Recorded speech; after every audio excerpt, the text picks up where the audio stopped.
When a father vanishes without a trace while taking out the trash in 1988, his family is left to spiral in confusion and grief.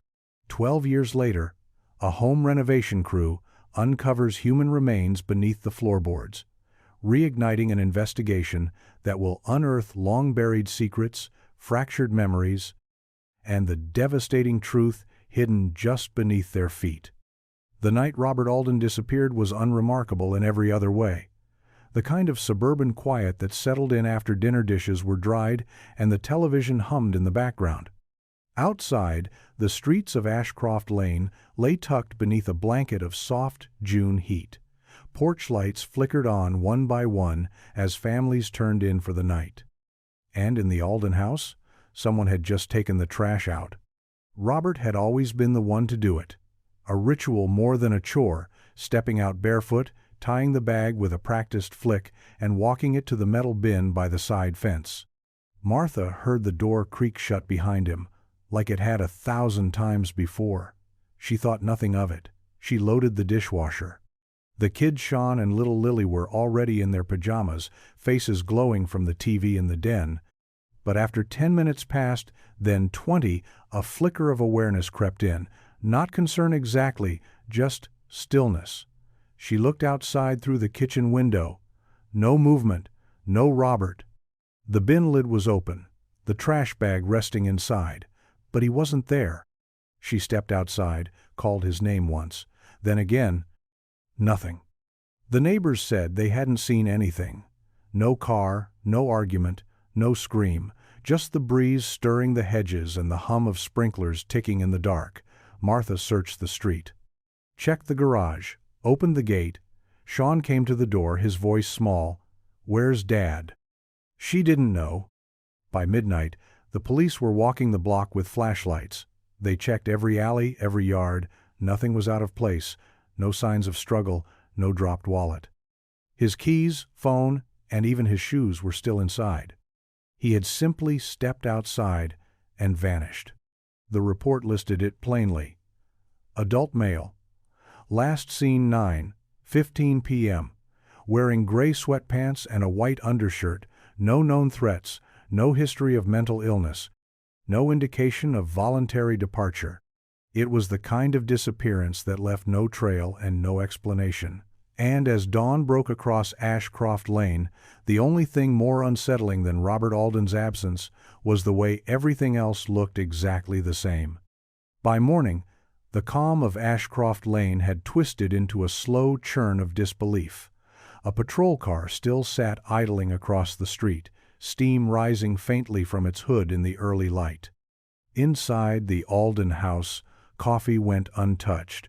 Sean sat at the kitchen table, knees pulled to his chest, watching his mother pace the floor in short, restless loops. Martha had barely slept. She'd given her statement to the responding officers, twice then again to the detective who arrived just before dawn. His name was Hallie, a man whose calm voice did little to mask the sharp edge behind his eyes. He asked the kind of questions that made her skin prickle. Was Robert under stress? Had he been drinking? Did they argue that day? No, God, no.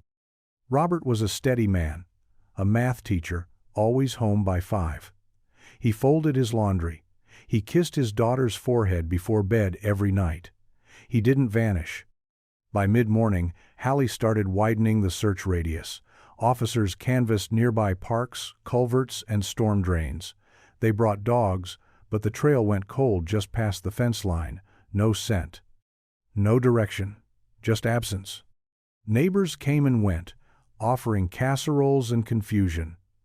Someone said they thought they'd heard a car engine idling late, but no one saw anything. Ashcroft was the kind of place where people didn't pay attention until something shattered the routine. Lily, too young to understand, kept asking when Daddy was coming back. Martha didn't have an answer. Her voice cracked each time she said, "Soon." But by day 2, no one was saying soon anymore. The media showed up on the 3rd day. Cameras on the lawn, questions thrown like darts. Sean watched from behind the curtain as his mother stood stiff at the door, arms folded, trying to maintain something resembling normal, but her voice wavered. Her words grew vague. "Maybe he got turned around," she said at one point almost to herself. The truth was settling in, unwelcome and thick. No one knew where Robert had gone. No ransom note, no footprints, no goodbye. And for a man who left only to take out the trash, the silence he left behind was deafening. 3 days after Robert vanished, the official terminology shifted. No longer a misunderstanding, no longer a presumed accident. Now, he was missing under suspicious circumstances. The phrase landed like a stone in Martha's gut. It meant they'd stopped waiting for him to walk through the door. Detective Halley returned with another officer, this time in plain clothes. They asked for permission to search the house again more thoroughly.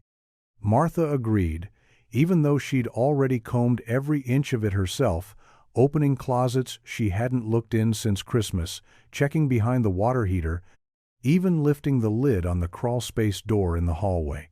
Sean watched from the staircase, arms wrapped around the banister. The detectives moved slowly, methodically, their voices low. They opened drawers, lifted rugs, took photographs. Halley paused at the back den, staring at the floorboards that creaked with age. "Has anything been remodeled recently?" he asked. Martha blinked. "No, not in years." He nodded but didn't move on right away. Eventually, they left with nothing but notes and a few more questions. No signs of a break-in, no signs of violence. The trash bag had been deposited in the can like always sealed, intact. The lid was closed. As the days stretched into weeks, so did the whispers. At first, they were soft questions about whether Robert had been under stress, maybe depressed. Maybe he'd cracked under the weight of something no one saw. But then the talk shifted. Friends drifted. Church families stopped dropping by. A rumor surfaced that Robert had been having an affair. Another said he might have been involved in something financial, something he couldn't walk away from without disappearing. Martha refused to listen. She kept setting his place at the table, folded his shirts, refused to sign any paperwork declaring him legally dead. Sean, on the other hand, stopped speaking about his father altogether. He no longer waited by the door, no longer asked questions. He began locking his bedroom door at night. And though no one noticed, he started waking from dreams where the floor creaked just before a whisper called his name. It was as if the house itself had swallowed Robert whole. And somehow it had learned to stay quiet. The seasons moved on without apology. Summer gave way to a brittle autumn and then a winter that crept through the window panes no matter how high the heat was turned. Martha kept the blinds closed most days. The world outside had grown too curious, too cruel. Strangers still called, sometimes reporters, amateur sleuths, even a psychic once, but their voices all blended into static. Each one offered theories, never answers. Sean turned 13 that winter. No party, no cake. Just a quiet dinner and a gift from his mother wrapped in recycled Christmas paper. He opened it without a word.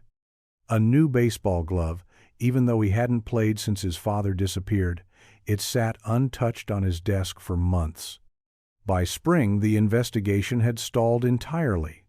Detective Halley still returned occasionally, though less like a cop and more like someone obligated to check a box. Each time he asked the same questions. Had Robert ever talked about disappearing? Did he have any enemies? Did anyone ever follow him? Each time, Martha's answers were the same. No, I don't know. But something had shifted. The undertone of his visits became less sympathetic, more clinical. Once, while sipping lukewarm coffee at her kitchen table, Halley asked, "Has anyone ever suggested he might still be here?" Martha had flinched. "You think I'm hiding him?" "I didn't say that," he replied, "but sometimes people disappear close to home." It wasn't the last time he'd imply it. Sean overheard that conversation. He remembered it vividly, his mother's voice tight, her face pale. That night, she walked through the house, turning on every light, opening every door, as if proving something to herself. In the years that followed, Robert's absence became more ghost than mystery. His name faded from conversations, replaced by awkward pauses and careful glances. Martha grew thinner, quieter. She stopped waiting at the window. But Sean never stopped listening. Every house has a certain language away. The wood groans at night, the pipes hum in the walls, and Sean knew the rhythm of this one like breath. So when a board in the back den creaked differently one night deeper, heavy air, he sat up in bed, listening. He didn't move. But something in him knew. The house was holding its breath. 12 years blurred past in a quiet haze of unspoken truths and aging routines. The Alden house stood mostly unchanged, its beige siding weathered, its front steps slightly warped from winters and sun. Inside, Martha kept everything neat, almost too neat, like she was curating a museum of what life once was. Robert's shoes still sat by the back door. His coat remained on the hook. Dust settled gently on them both. Sean had grown into a man beneath that roof. College had come and gone, and though he moved out for a time, he never sold the house. After Martha's health began to decline, he returned not because of duty, but because something inside him wouldn't let the house stand alone. By 2000, the place needed repairs. The floorboards groaned more. The kitchen tiles had started to crack. Even the wallpaper in the hallway had begun to curl like old paper in a damp cellar. After years of avoiding it, Sean decided to do what his father always said they'd get around to fix it. He hired a small remodeling crew. Local guys, quiet and efficient, no big trucks or signs, just a few tools, some plastic sheeting, and time. The work began in the back den, the room that had once been Robert's favorite, where he used to read the Sunday paper, where his coffee cup sat untouched the night he vanished. It was the crew's third day when it happened. They were removing the warped floorboards to lay new joists. Dust thickened the air, and the scent of age clung to everything. One of the men, a quiet contractor named Elias, called out from the corner, "Hey, there's something down here." Sean stood nearby, brushing drywall dust from his sleeves. He stepped over, peering down into the opened cavity beneath the floor. At first, it looked like just old trash, an oddly shaped container, stained and rusted, wedged between the floor joists. Then Elias pried it loose, and the air shifted. The stench was immediate. Not fresh, but sour and deep like time had rotted something the earth was never meant to keep. Sean stared at the object, heart pounding. It wasn't just a container. It was a barrel. And something was inside. The police arrived within the hour, sirens off, lights dark. Sean stood on the lawn with his arms crossed, dust still clinging to his shirt. His breath came shallow, his thoughts moving in jerks. He had told the dispatcher exactly what the crew found: an old barrel beneath the floor, something inside, something wrong. And now the house was swarming like it hadn't in over a decade. Detective Halley hadn't aged kindly. His hair was thinner, his frame heavier, but his eyes were just as sharp. When he stepped onto the porch and looked at Sean, there was no need for introductions. He knew exactly where he was. "It was under the den," Sean said quietly. "Right under where my dad used to sit." Halley nodded and pushed through the door. The room was already cordoned off. A forensics team moved carefully, their gloved hands brushing the edges of rot and rust. The barrel lay tilted on its side, half embedded in soil that hadn't seen light in over a decade. When they pried it fully open, the smell grew worse. They didn't let Sean near it, but he didn't need to see the inside to know. Something had been placed there. Someone. Halley's face changed the moment he looked inside. Not shock, just something colder. Recognition. He stepped back, cleared his throat, and gave the nod for the crime scene techs to begin the process. Sean stood in the doorway, the threshold between what he thought he knew and what had always been beneath him. The floor that had creaked under his feet, the room that had carried his father's smell the longest, it had been hiding a grave. Martha, upstairs in bed, hadn't yet been told. The paramedics had arrived earlier, concerned about her breathing when the commotion began. She hadn't come downstairs in hours. Sean wasn't sure if it was illness or instinct. As the gurney wheeled by, the coroner gave a slight nod toward Sean. "We'll know more after the autopsy." Sean didn't answer. He was staring at the dark patch of soil left behind, where the floor used to be. The truth hadn't surfaced. It had been unearthed. By the time the sun dipped below the horizon, the barrel was gone, the floor sealed with plastic sheeting, and the air in the house had turned heavy with something that felt almost sacred. The kind of stillness that follows revelation where memory and evidence collide. Sean sat on the edge of the porch steps, phone in his hand, but he hadn't called anyone. Not yet. What would he even say? That the thing he'd feared, the thing he'd whispered in dreams and pushed down for 12 years, had been real? That his father hadn't vanished, hadn't walked away, but had been here, always here, decaying beneath the floor he grew up walking across? Inside, the house hummed with quiet conversation. Forensics teams murmured to one another. Flashlights cut through corners that hadn't seen scrutiny since the night Robert disappeared. And upstairs, Martha lay in bed, her room dark except for the soft orange glow of a bedside lamp. Sean had checked on her briefly. Her face was pale, her eyes wide but unfocused. She hadn't asked what was going on, she hadn't said much of anything. When he told her they'd found something under the house, she blinked once and turned her face to the wall. Now, in the soft hush of nightfall, Detective Halley eased down onto the porch beside Sean. He didn't speak at first, just rested his arms on his knees and let the silence stretch out between them. "It's him, isn't it?" Sean finally asked. Halley didn't look at him. "We won't know for certain until the dental records come back, but yeah, it's him." Sean nodded slowly. He didn't feel the rush of emotion he'd expected. Not grief, not even relief. Just a deep, sinking awareness that the story was shifting and had always been different than he thought. "There's more than just remains," Halley added. "We found fabric, a belt buckle, possibly a wallet, though it's degraded. We'll do what we can." Sean looked out across the lawn. The neighbor's porch light flickered. Somewhere down the street, a dog barked once, then stopped. And in the quiet, he whispered, more to himself than anyone else, he was always here. And the house had always known. The next morning arrived gray and slow, with a fine mist clinging to the edges of the lawn. The Alden house, sealed in crime scene tape and hollow silence, looked more like a mausoleum than a home. Sean brewed a pot of coffee he barely touched, letting it go cold on the counter while he stared at the empty kitchen chair, his father's chair. For the first time in years, he couldn't walk across the den, not without flinching.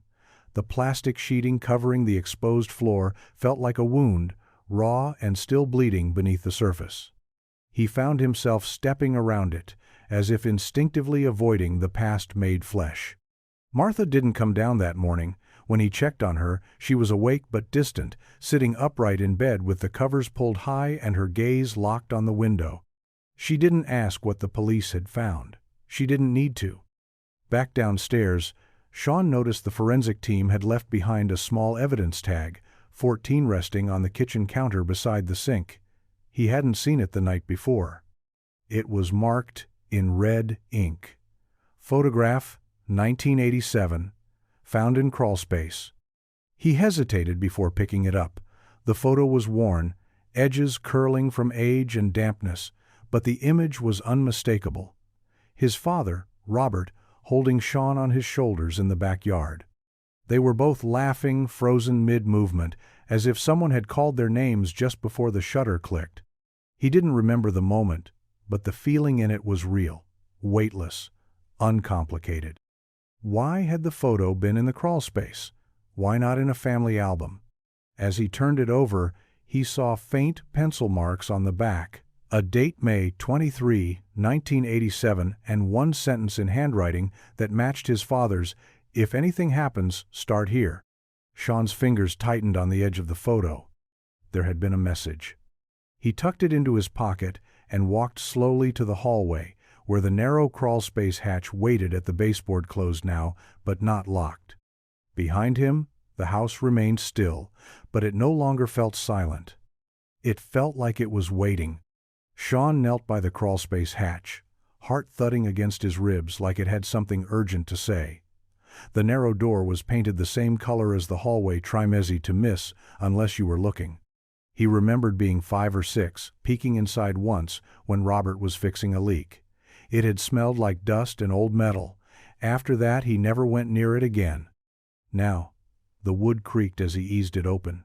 A gust of stale air met hymdry rot, insulation, and the cold hush of somewhere forgotten.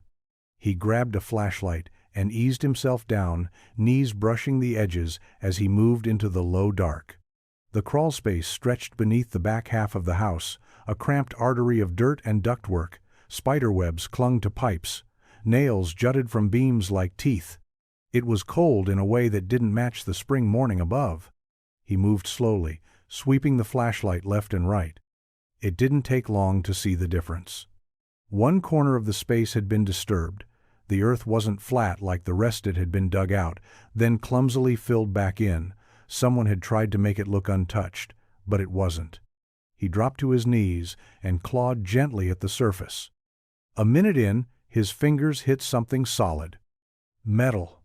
He scraped more. A small lockbox, streaked with rust, sat buried beneath a thin layer of dirt. He pulled it free, brushing it off with his sleeve. The lid stuck, sealed tight from years underground. Back upstairs, he found a flathead screwdriver in the kitchen drawer and pried it open on the dining table, hands trembling. Inside were 3 things: a folded letter, a cassette tape in a plastic bag, and a set of Polaroids bound by a rubber band. The photos came first images of Robert standing in the garage, then one of him writing something at his desk. Another showed him pointing toward the den floor. Sean unfolded the letter. His father's handwriting. "Sean, if you ever find this, it means something went wrong. I don't know who to trust anymore, not even inside this house. Start with the tape, and please, believe me." Sean's throat tightened. His father hadn't left. He'd been trying to be found. Sean didn't wait. He took the tape and letter and drove straight to the one place he knew still had an old cassette player, the library archive room at the university, tucked in the back behind a wall of obsolete media equipment. The librarian barely glanced up as he passed. He found the player on a low shelf, its beige plastic casing stained with age, but the buttons still clicked when pressed. He slid the cassette in, took a breath, and pressed play. At first, just static. Then a voice broke through, low, familiar, shaking with restraint. "Sean, if you're hearing this, then I didn't make it." Robert's voice, older than Sean remembered, cracked with something deeper than fear. It was resignation. The sound of a man unraveling while trying to hold the thread together. "I didn't leave. Not the way they said. I was followed, watched. Something was wrong, things missing, things moved. Your mother wouldn't talk about it. And then I found the receipts. The second account, money I didn't know we had. And someone was always calling, always hanging up." Sean leaned closer, pulse pounding. "I tried to talk to her. She denied everything, but I saw her that night, out in the backyard near the fence. She was digging, Sean. And I knew whatever was happening, it was already too late for me." A pause. A long, shaking breath. "If I disappear, it's not because I wanted to. Check the den floor and the crawl space. I left what I could. I love you. I'm sorry." The tape clicked off with a soft whir. Sean sat frozen. The silence afterward felt louder than the voice itself. His hands trembled as he rewound the tape and played it again, needing to hear the words, needing to confirm that he hadn't imagined it. His father hadn't abandoned them. He'd been hunted in his own home. And if what he said was true, Martha had known more than she ever let on. Sean left the library with the tape still in his pocket and the weight of 12 years pressing down like fresh cement. It wasn't just a cold case anymore. It was a message. And someone hadn't wanted it heard. Sean drove home with the tape playing over and over in his head, his father's voice threading through each word like a tether to something long buried. The more he replayed it mentally, the more details took root. Receipts, a second account, Digging in the backyard. None of it made sense, and all of it made too much sense. The house looked unchanged from the outside, quiet. Still wrapped in yellow crime scene tape, fluttering like brittle ribbon in the wind. Inside, it was colder than usual, as though something had drained the air. Sean stepped softly through the entryway, past the den, up the stairs. Martha's door was ajar. She sat propped against her pillows, her eyes half-lidded, distant. The curtains were drawn shut, casting the room in a dull gray light.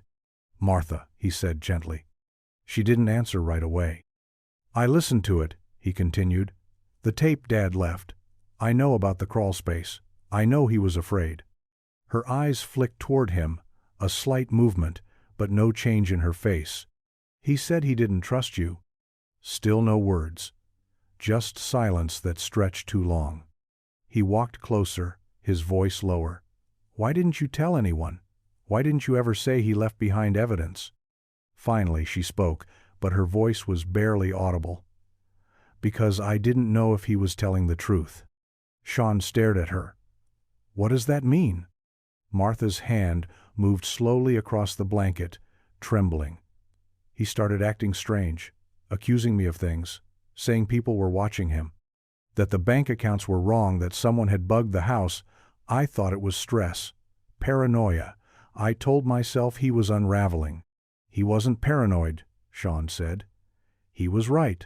Martha turned her head to face the wall. "Maybe." That one word hit Sean harder than any confession. "I didn't kill him, Sean." "But you knew something was wrong," he whispered. Her silence said everything. Sean stood there a long moment, the weight of her half-truths thick in the air. He turned and walked out, the creak of the hallway floor a steady metronome behind him. It wasn't guilt that kept her silent all these years. It was doubt. And doubt, he realized, had buried his father just as deep as the floorboards. Sean couldn't sleep that night. Every room in the house felt different, now altered, as if seeing it through his father's words had shifted the walls slightly out of place. He lay in bed with the letter and the photograph beside him, the cassette tucked carefully into the drawer, but his thoughts weren't on the tape anymore. They were on the backyard. His father's words echoed. She was digging. Just after midnight, he slipped downstairs. The porch light cast a dim arc across the backyard, barely reaching the fence line. The grass was damp with dew, cool beneath his shoes as he crossed toward the far corner where the hedges grew dense and wild. A shovel from the garage leaned against the wall. He hadn't intended to dig, not really. But something about standing there in the dark, in the place where his father had once watched from the window, made the decision for him. The soil gave easily, too easily. He dug past roots, past broken bits of brick from a long-demolished planter, and then something hard. His heart jumped. He cleared the dirt with his hands, exposing the edge of a rusted tin box. It wasn't large, maybe the size of a shoebox. The lid creaked open with resistance, hinges corroded, but intact. Inside were documents, stacks of theme-old banking slips, account statements, grainy photographs of license plates, and several receipts with dates from 1987 and 1988. All of them linked to the same account Robert mentioned in his letter, one that wasn't in his name. Tucked at the bottom was a small leather address book. Sean flipped through it slowly. His mother's name appeared 3 times next to phone numbers he didn't recognize. Next to them, in Robert's scribbled handwriting, were short phrases: "Deposit confirmed. Call returned late." No answer. But one line stood out, written in heavier ink, underlined twice: "Not alone." Sean swallowed hard. It wasn't just about secrets. It was about someone else. Someone Robert had been watching. Someone he feared. Sean looked up at the house, its windows dark and silent. The truth hadn't stopped with his mother. It had just begun to widen. Morning came slow, with pale light filtering through clouds that looked too heavy for spring. Sean sat at the kitchen table, the tin box open in front of him. its contents laid out in careful rows like puzzle pieces. The documents were aged, but legible names, numbers, accounts. Some of the names meant nothing to him, but one kept reappearing. Gordon Lasky.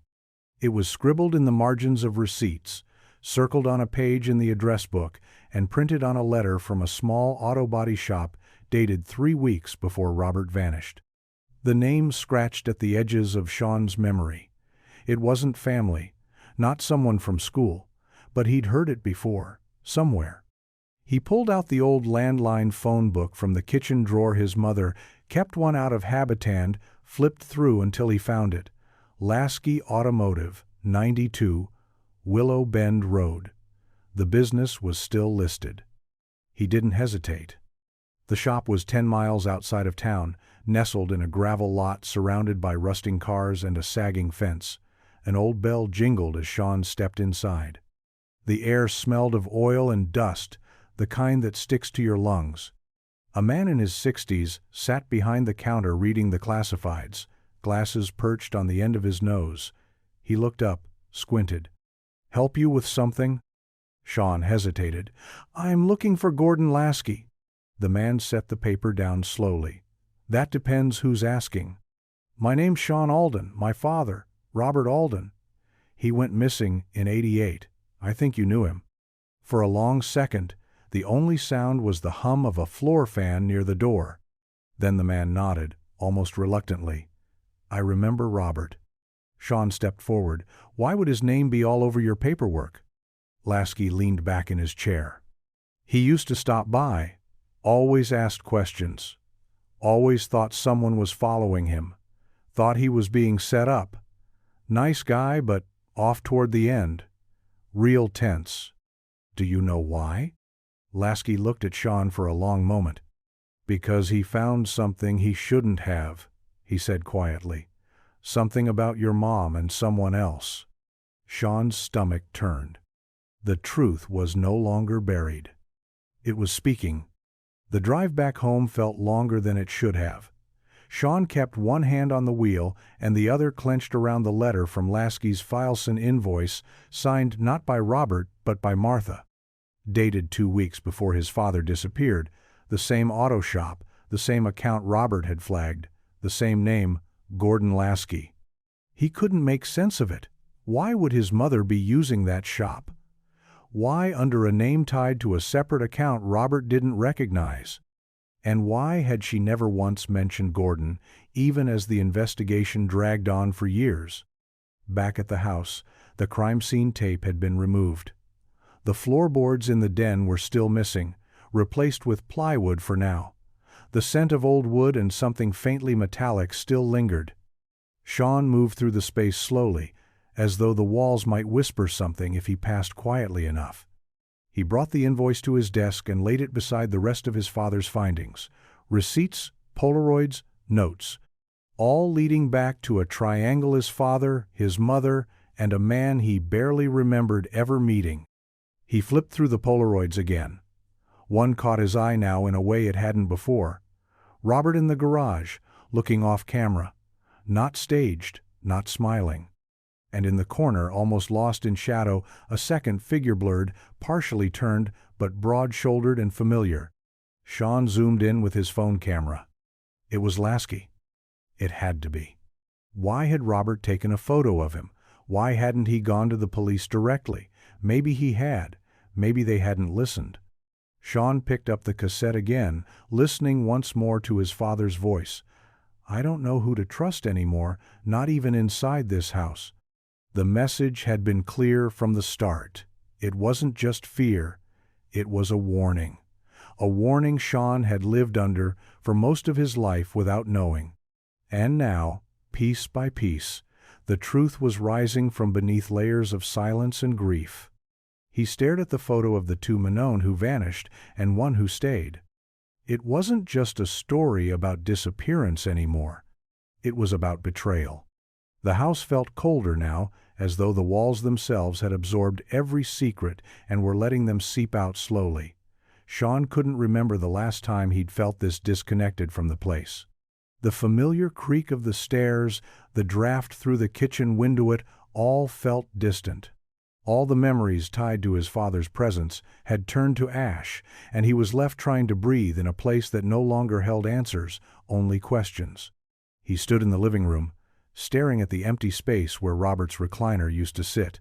The fabric worn from years of use, the cushions flattened from his weight, it had all been a constant, like the house itself. Now it was just a hollowed-out frame of what used to be. His phone buzzed, pulling him out of his thoughts. The message was from Detective Halley. "We've located Lasky, found a few old addresses, got a lead on where he's been. You might want to be here when we talk to him." Sean didn't hesitate. He grabbed his jacket and left without a word to his mother. She was still upstairs, the quiet of the house seeping into her too. She hadn't moved since Sean came back from the auto shop. She didn't ask any more questions. Maybe she knew he was getting closer. The drive to Lasky's last known address was short, but every turn felt like it was pulling him further from the reality he'd known. This wasn't just about a missing father anymore. This was about his mother. About betrayal that reached deeper than he ever could have imagined. Lasky's home sat in a small, nearly abandoned area on the edge of town. Overgrown weeds pressed against the cracked porch, and the windows were dark, but the front door creaked open when Sean knocked. A thin man in his late 60s stood there, his face gaunt, his eyes cautious. "Robert Alden's son?" Lasky's voice was gravelly, tired. Sean nodded. "I need to know what happened." Lasky's gaze shifted behind him, almost as if calculating whether there was an escape. Slowly, he stepped aside, letting Sean in. The house smelled of old paper and cigarettes, but it was the smell of something else that lingered, the taste of years of silence, just waiting to be broken. Inside, the house was dim and cluttered, but not messy, just lived in too long by someone who didn't expect company. Sean followed Lasky into a narrow sitting room where sunlight filtered through yellowed blinds. Dust hung in the air like it had been waiting for this moment too. Lasky didn't sit. He stood near the window, arms crossed, eyes fixed somewhere far beyond the walls. Sean waited. He wasn't sure how to start, and maybe he didn't need to. "I didn't kill your father," Lasky said finally, voice low and steady. "But I didn't stop what happened either." Sean felt his breath catch. "I knew he was getting close," Lasky continued. "Knew he was digging into things he didn't understand. He thought your mother was cheating, that she was moving money, that she had plans." Sean nodded slowly. "Was she?" Lasky gave a humorless laugh. "Depends on what you think betrayal looks like." Sean said nothing. Let the silence press in. "She was scared," Lasky said. Robert had started spiraling, talking to himself, writing things down, recording hours of tape. He came to me more than once, convinced someone was trying to ruin him. But I didn't see it. I thought he was unraveling. "And were you?" Sean asked. "With her?" Lasky's jaw tightened. "Once. A long time ago, before you were born. It was a mistake, but it stopped. Robert never knew, at least not then." Sean took that in. It wasn't the answer he expected, but somehow it was worse. The past was always messier in the daylight. "So why the account?" Sean pressed. "Why the money? Why hide it?" "That wasn't her," Lasky said. "That was me. I loaned him money off the books. Cash. He wanted to move it where no one could touch it. Said if something happened to him, he wanted you to have it. He was scared of what the truth might do." Sean's mind reeled. "So, what happened the night he disappeared?" Lasky looked away. "That's what I never figured out. One day he's here, pacing in my garage, talking about being followed, and the next, he's gone. And He stopped, swallowed. "I didn't say anything, because by then, no one was listening. And for 12 years, the silence had filled every corner, until now." Sean left Lasky's house with more questions than answers, but the weight of the silence was starting to lift. There had been betrayal, yes, but not the kind he'd imagined as a child lying awake, wondering why his father never came back. The truth, he was learning, wasn't sharp and sudden like a knife. It was slow, splintered, and scattered in pieces across years of fear, doubt, and missed chances. That night, he went back to the crawlspace. This time, not to search but to understand. He crawled in with a flashlight and the cassette in his pocket, the dirt still disturbed from before. He sat cross-legged near the same beam where he'd found the box and let the beam of light sweep across the space. There was nothing new to see, but it didn't matter. He wasn't looking for items anymore. He was looking for a feeling. The same one his father must have had, crouched in this same space, unsure if he'd ever come back up. He played the tape again. Robert's voice was steadier this time, at least at the start. It was a second recording, a new one tucked into the back of the box Sean hadn't noticed before. Labeled only with a piece of masking tape. "If they find me." "I didn't imagine it," Robert's voice said. "I didn't misread the signs. Someone was in the garage last week. Tools moved, things missing. I thought it was Martha. I wanted to believe that's all it was. But then I saw the car." Sean froze. The black sedan, same one I've seen 3 times now, parked across the street, engine running, gone when I go outside. I think they're watching me. I think it's about the money. Or what I've uncovered. Or maybe something else. Something I'm still too close to see. Sean sat back, breath caught in his throat. His father hadn't been paranoid. He'd been right, and no one had listened. Not Martha. Not the police. Not even Lasky. The difference now was, Sean was listening. And buried beneath all the secrets, the lies, and the silence, his father had been trying to speak all along. The following morning, Sean stood in the kitchen holding a mug of coffee he hadn't touched. The world outside the window looked unchanged blue sky, birds skimming over the fence, but inside, everything had shifted. He was living in the wreckage of a life undone by secrets. Some belonged to his mother, some to Lasky, but most had been buried with Robert until now. He sat down at the table and laid out what he had, both tapes, the letter, the banking documents, the photo with Lasky in the background. It was enough to build a timeline. And maybe, just maybe, rebuild the case the police had let grow cold. He called Detective Halley. "I think I can prove he was being watched," Sean said, "that it wasn't in his head." Halley didn't ask how he knew, just told him to come down to the station with everything he had. By early afternoon, Sean was sitting across from her in a small room lined with case folders and faded photos on corkboards. Halley, mid-40s, sharp-eyed, listened without interrupting. She took notes while Sean played the second tape. Her expression didn't change, but when Robert mentioned the black sedan, her pen stopped moving. "You ever look into anyone else back then?" Sean asked quietly. "Anyone outside the family?" Halley leaned back. "There were leads, but nothing stuck. We had no body, no crime scene. And your mom, she grieved. She never once changed her story." Sean didn't respond. Halley tapped the end of her pen. "You think Lasky was involved?"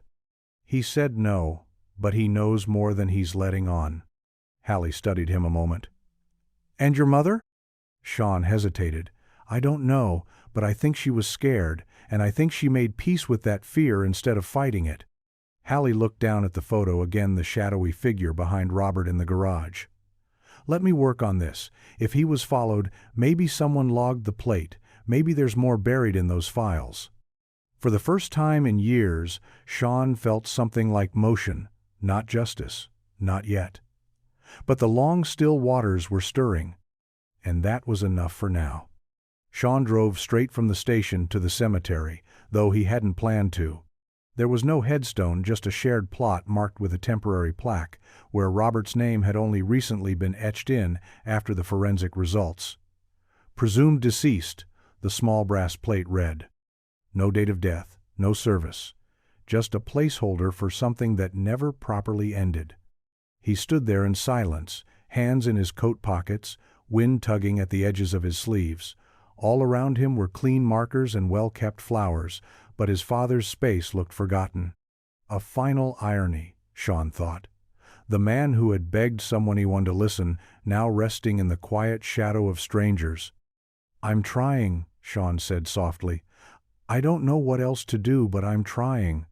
He crouched and placed a small stone on the edge of the marker, a gesture he'd learned meant remembrance.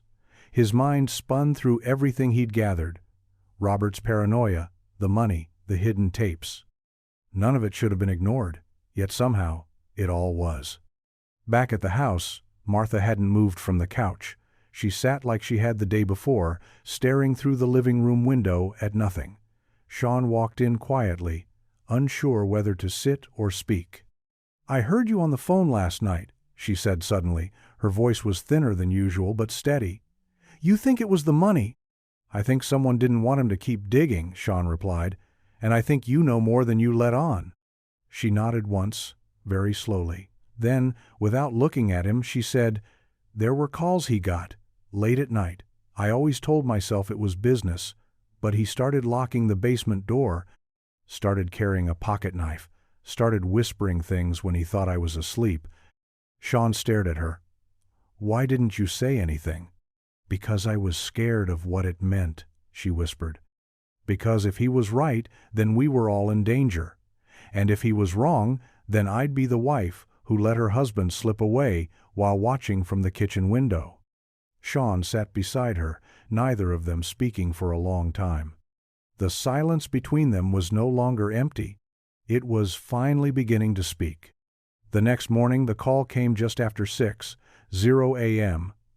Sean answered on the first ring, still half-dressed, the sleep not yet out of his eyes. It was Detective Hallie. "We ran the partial plate from the photo," she said. "It's old, but we matched it to a black Lincoln Continental registered in-state, belonged to a man named Boyd Mercer." Sean didn't recognize the name. "Private security," Hallie added. "Worked for a financial firm back in the late 80s. Quiet guy, no criminal record. But guess who else worked there? Lasky. He was on payroll. Logistics." Sean gripped the phone tighter. "So it wasn't just paranoia." "No," Hallie said. "It wasn't. Mercer's been dead since '95, stroke. But we're checking on old employment files. I want you to come in later today. There's more we need to go over." Sean hung up and stared out the kitchen window. The backyard looked peaceful, dew shimmering on the grass. But now it felt like part of a crime scene that had been hiding in plain sight. By the time he got to the station, Hallie had unearthed more. A sealed report from 1988 never followed up mentioning Robert Alden's name flagged in a background check. Not criminal, just noted. A whistleblower alert, buried in an internal investigation tied to employee misuse of client funds. Robert had stumbled onto something. It wasn't just about family secrets or marital distrust. It was about money. And the people protecting it. Sean sat in the corner of the office, papers spread across the table. It felt surreal-like, stepping into the pages of someone else's life. But it was his. It always had been. "He tried to file a complaint," Hallie said, "with the state, but the paperwork never went anywhere. Either it was lost or someone made sure it didn't move." Sean looked down at the form his father's handwriting, firm and angry in blue ink. The words were careful, detailed, methodical.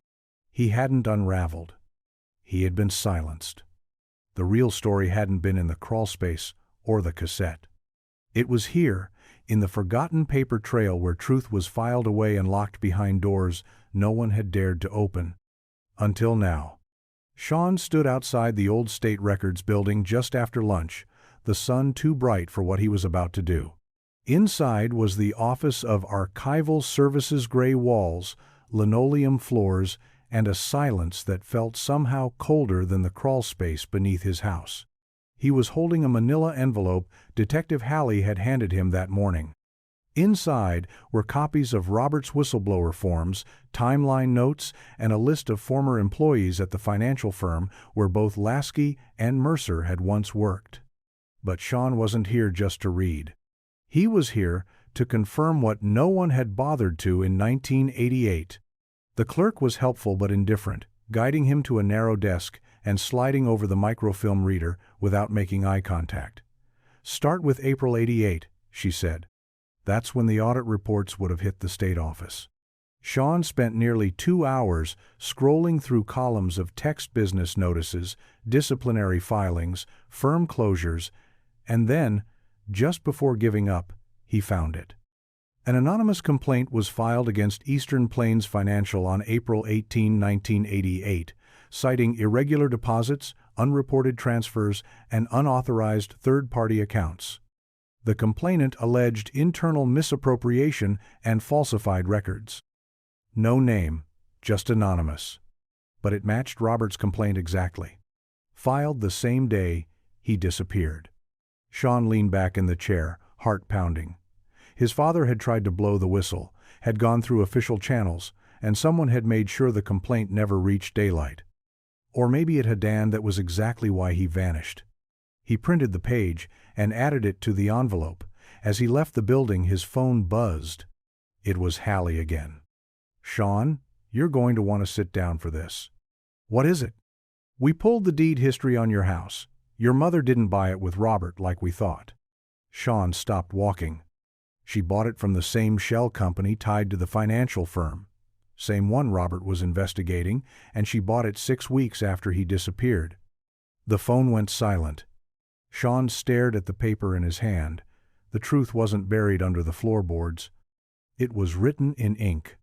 And his mother had been holding the pen. Sean sat in his parked car for almost an hour, the printed deed resting on the passenger seat like it might catch fire. He couldn't go back inside the house. Not yet. Not after what Hallie had just told him. His mother hadn't just hidden things, she'd signed her name to them. The deed transfer was dated July 15, 1988, 5 weeks after Robert vanished. Purchased outright, no mortgage. A quiet cash sale, handled by a shell company that dissolved the following year. She had always said she stayed for Sean, that she couldn't afford to leave, but now he had to escafford what exactly? That evening, he walked in through the back door. The lights were off. The silence that used to bring comfort now carried something else. Sean found Martha at the dining room table, staring at a half-empty cup of tea. She didn't flinch when he sat across from her. "Where did the money come from?" he asked.